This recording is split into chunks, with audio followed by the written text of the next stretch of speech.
Okay, imagine this. A tiny, terrified group of people hiding out in a locked room. Their whole world has just been shattered.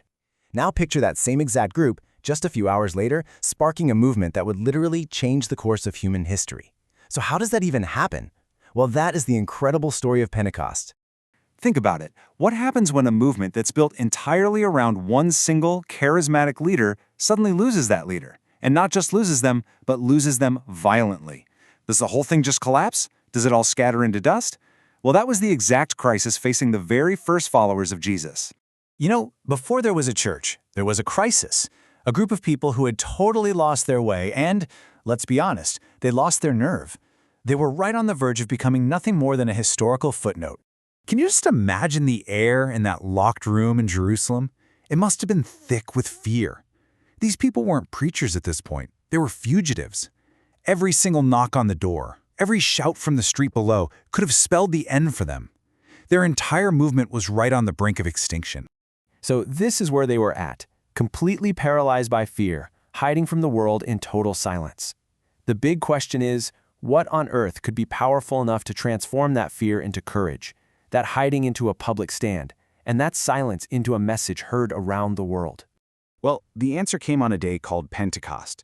Now, this was a Jewish harvest festival, also known as Shavuot, and it drew people from all over the known world to Jerusalem. So this wasn't just another day on the calendar, it was the catalyst. It was the single moment where everything, and I mean everything, was about to change.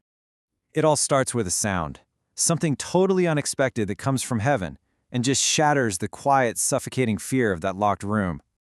Just imagine the shock of that moment. This wasn't some gentle breeze. The sources describe it as a sound like a rushing, violent wind that filled the entire house. You know, something elemental, something incredibly powerful was happening. And then they see something.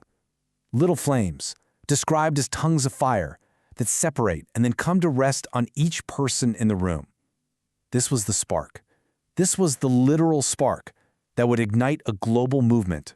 Now, an event like this, wind, fire, strange sounds, it could have been pure chaos, right? Just a terrifying, inexplicable thing. But it wasn't.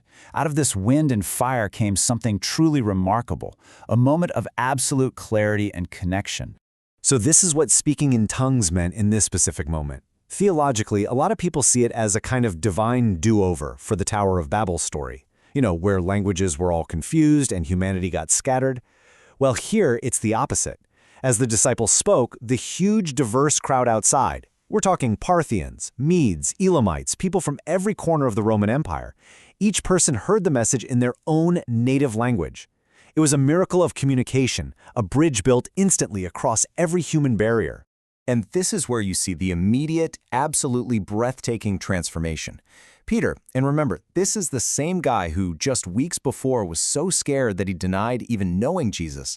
He now stands up and speaks to this massive international crowd. The hiding is over, the silence is broken, that fear has been totally replaced by this incredible public boldness. This one event didn't just inspire a few individuals. Nope. It instantly forged a unified and explosive new community, right then and there, on the spot. 3,000. Let that sink in for a second. That's how many people were baptized and joined the movement after hearing Peter give just one speech. This wasn't slow, gradual growth. This was an explosion, an entire community born in a single afternoon. So what did this new community even look like? Well, it was defined by this incredibly powerful shared purpose. I mean, they ate together, they prayed together, and they shared everything they had. Their homes, their money, their lives. It was a radical new way of living. And it just kept growing, adding new believers not by the year or the month, but daily. So what was the long-term impact? That single spark in a locked room in Jerusalem, it didn't stay contained.